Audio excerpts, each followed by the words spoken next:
Hi guys, are you about to buy a brand new car? Well, hold on just a second because I might have some very juicy alternatives for you instead.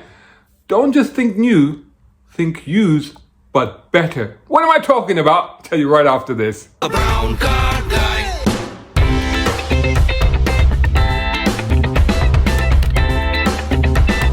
Brown car guy.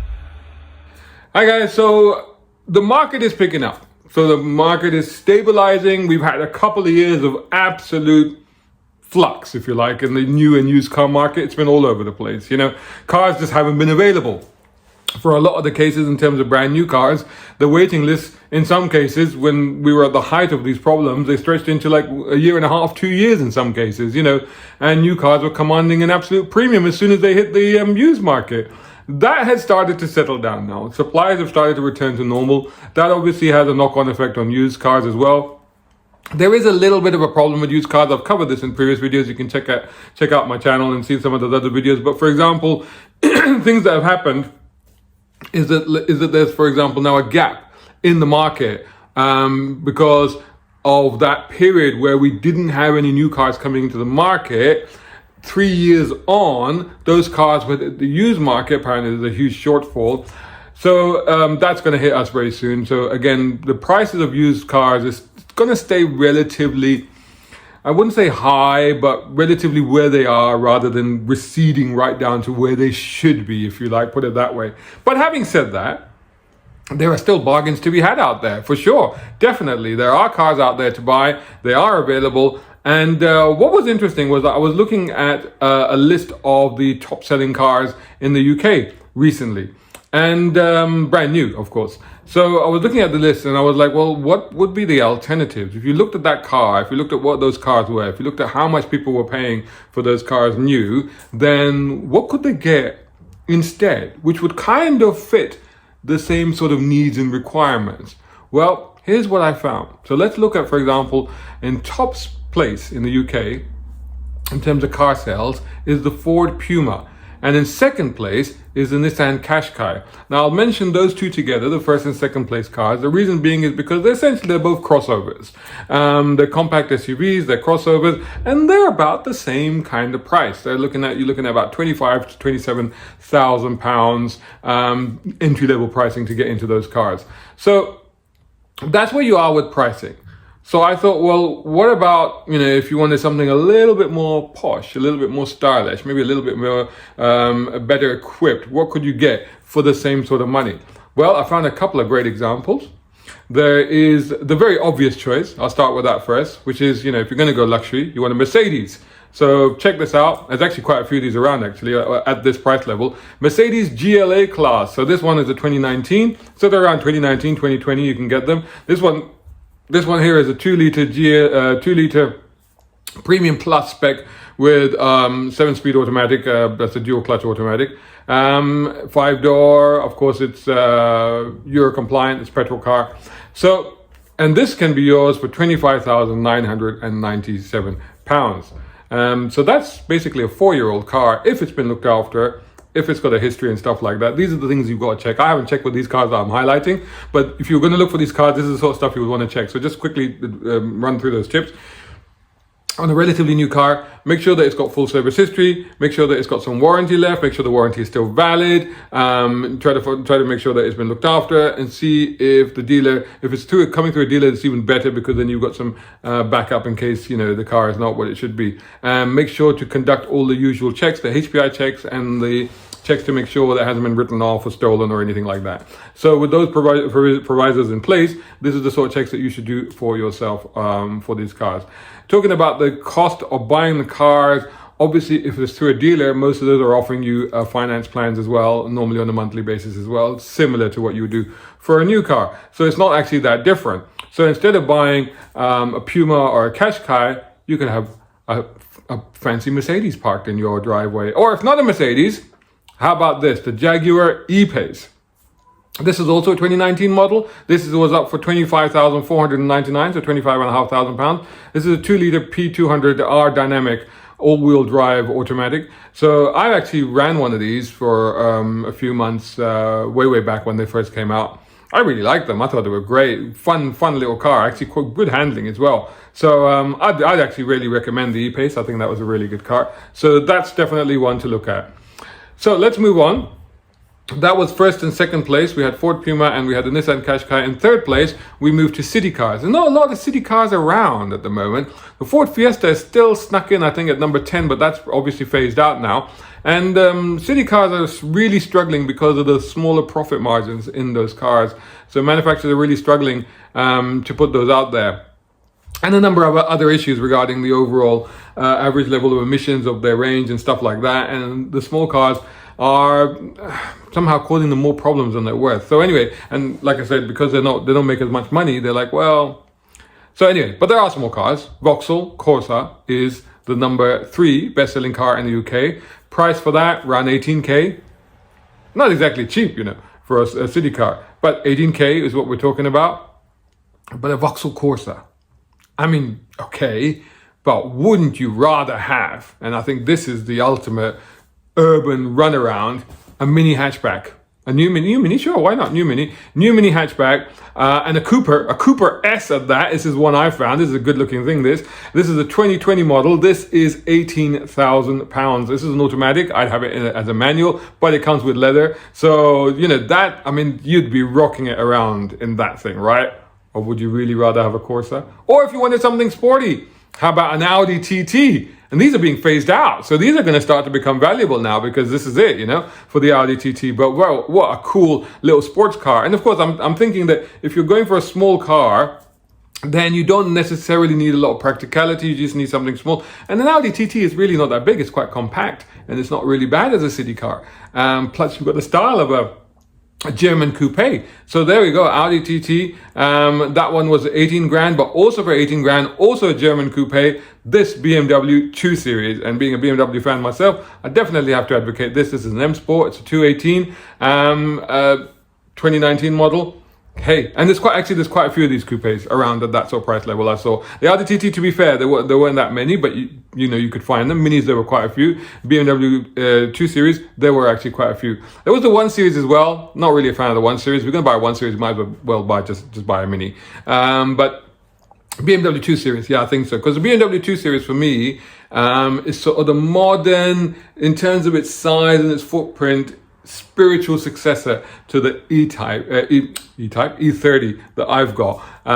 So there's a kind of link, I feel. But I've always liked the 2 Series. So there you go. That I would recommend, 18 grand.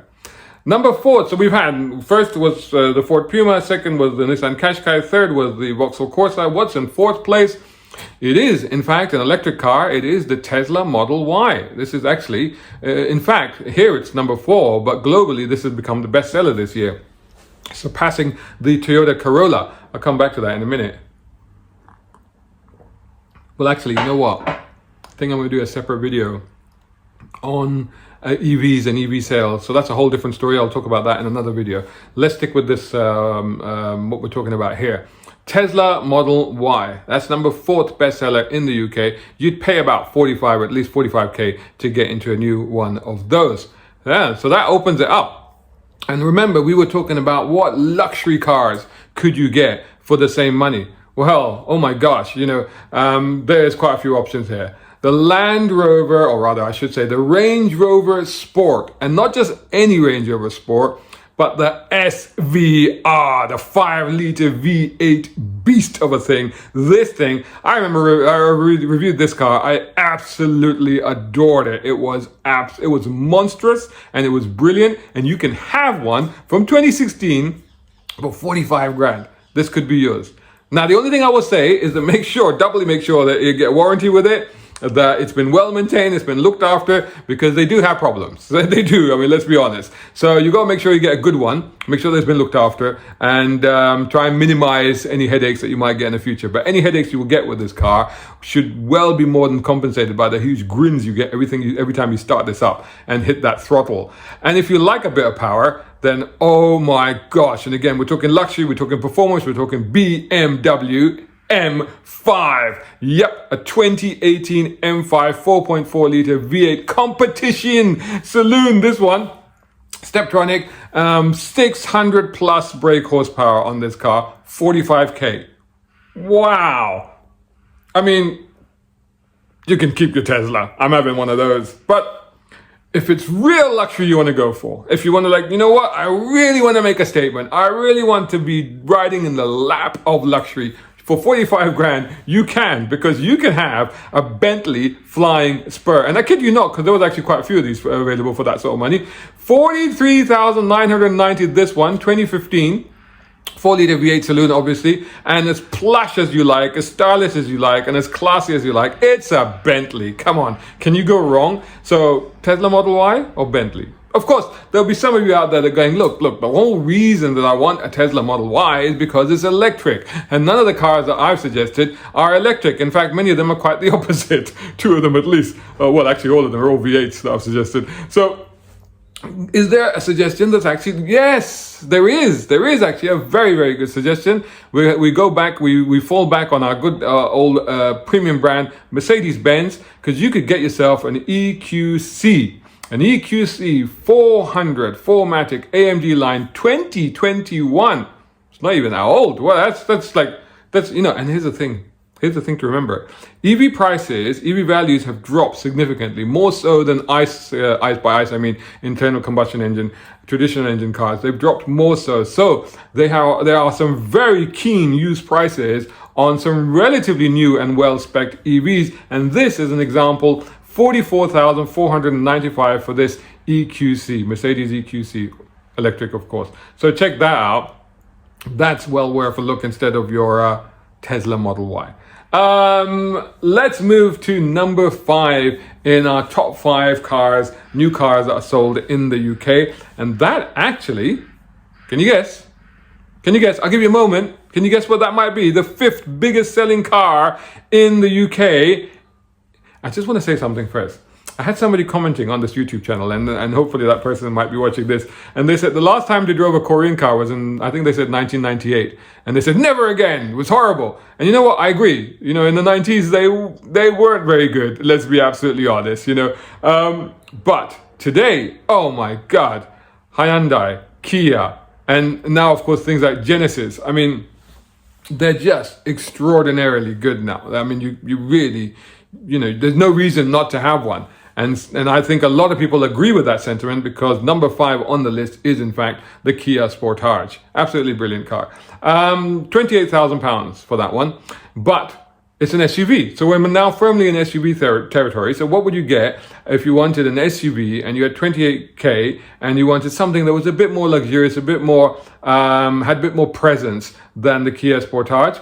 Well, again, the Big Daddy, the King of the Hill, the Range Rover, the Big Daddy Range Rover. Okay, it's a bit older. We're talking quite a bit older, 2011 model. But you know, you get a highly spec'd autobiography version, 5-liter V8. And of course, it will go anywhere. It'll do anything. You can, and it's still stylish enough. I mean, this thing still looks the business. You know, you could climb the hills of Scotland in it, or you could park it down the Ritz and it'll be absolutely fine. And this one you can have, the one I found was 26,990, and there are actually quite a few of them out there, especially the petrol versions. Because don't forget, this is an era when they started moving more into diesel. More diesel got sold, less petrol. Petrols were not wanted, but that meant the values on the petrols dive bombed. So there you go, just less than 27 grand will get you an autobiography Range Rover. I'd be tempted. If you want something a little bit more sporty, how about this? A Porsche Cayenne V8 Turbo, 4.8 litre this one. All-wheel drive, of course, Tiptronic, of course, 500 plus horsepower on this one. This is a bit newer. It's 2014 model. And this one is just slightly over 27 grand. It's 27,210 pounds, but it's a Porsche Cayenne. And actually, there are quite a few Cayennes available. And in fact, there are even more Macans available. But personally, I prefer the Cayenne. Let's be honest. If you're going to get a Porsche SUV, you might as well go for the Big Daddy. You might as well go for the top one, right? You might as well go for the flagship, which is the Cayenne. You might as well go for the car that kind of save the company and ensure that 911s are evergreen and eternal. Let's be honest. Look into the history. That's the truth about the Cayenne. We all hated it when we came out, and then we all adored it for what it did for Porsche. So there you go. But sticking with the luxury SUV theme, and of course one of the absolute top dogs when it comes to SUVs, the choice of rulers and Arab sheiks and Russian oligarchs, of course, is the Mercedes G-Wagon. Now a G63, G53 would be a little bit out of this budget. So for 20, we're talking under 28 grand, right? So that would be a little bit expensive. But I found, and there aren't, to be fair, this is going to be hard to find. There aren't many. But I found this. Have a look at this. Now, for all intents and purposes, this looks like a G63 because it's been done as a replica. But it's not a G63, it's a G500. So, but it is a 5 liter. This is a 2003. So it's quite old. But you know what? They haven't changed much. You know, the G-Wagon still looks like a G-Wagon. It hasn't really, you know, you need to be a real G-Wagon fan to really notice the difference. There was a generational change about 5-6 years ago. And then that one does look a little bit different. But before that, you know, back to the Jurassic age, the G-Wagons always look the same. So nobody would really know that this is that old, and nobody would really know that it's not a G63, especially if you swap out the exhaust and just make it really loud and naughty, because then it'll be great. But there you go, you can get one of these, a G-Wagon, 26,500. This is one I found. If you really want to go bonkers, if you want to go crazy, and to be fair, this will be even more rare than the G-Wagon. It will be more rare than the G-Wagon. I think there was only one available, and I think there were very few sold in the UK, so they'll probably come up once in a while. But I did find, hang on, I'm gonna have a tea first. I need a sip of my tea first before I reveal to you the Jeep Grand Cherokee 6.4 liter V8 Hemi SRT version here in Red Vapor. This is a 2016 model, and that's yours. That beast, one of the fastest SUVs of its time, of its generation, that is yours for 26,995. And I gotta say, it is one of my favorite SUVs, the Grand Cherokee SR2, because it's utterly mental. I've driven these quite a few times in the Middle East, and I just couldn't get enough of them. They're just mad. They're just bonkers. They make you laugh, and yet they do the whole practical thing as well. So they're just brilliant. So now, at the end of all of this, you're going, Shazad is absolutely mad. I'm looking at a Kia Sportage. I'm looking at a sensible, practical, everyday runaround that won't cost me the earth to run. And you're presenting me with some of the rarest, craziest, and most bonkers cars out there. Well, okay, let me give you one final one then. The BMW X2. X2 S-Drive, this X-Drive 18i, this one Sport. 1.5 liter, I think. It's a 2022 model, so it's only a year old. Only a year old, and it's 25,995. So go check it out. There were actually quite a few X2s and X1s available for this sort of money. So you can get yourself one of these instead of a Kia. There you go. That is, I think, an incredible, very tempting, very tantalizing, very mouth-watering lineup in comparison to the typical top 5 sellers in the UK. Let me know what you think. Let me know which one of these you'd get instead of those 5 cars, or present me with your alternative luxury cars for the same money. I'll see you all in the next video. Brown car guy. Hope you enjoyed that video. If you did, please hit the like button and share this video as well if you can. And while you're at it, check out these guys who also sponsor my content. I am deeply grateful to them because it helps me to buy new equipment, put fuel in the cars, and yes, buy a cup of coffee. You can do the same. Just go here or right here on YouTube. Just hit these 3 little dots down here and click on thanks. Make sure you're signed in first. My content is free, but this is how you can help me keep it that way. I may even send you a gift. Oh, by the way, watch this next.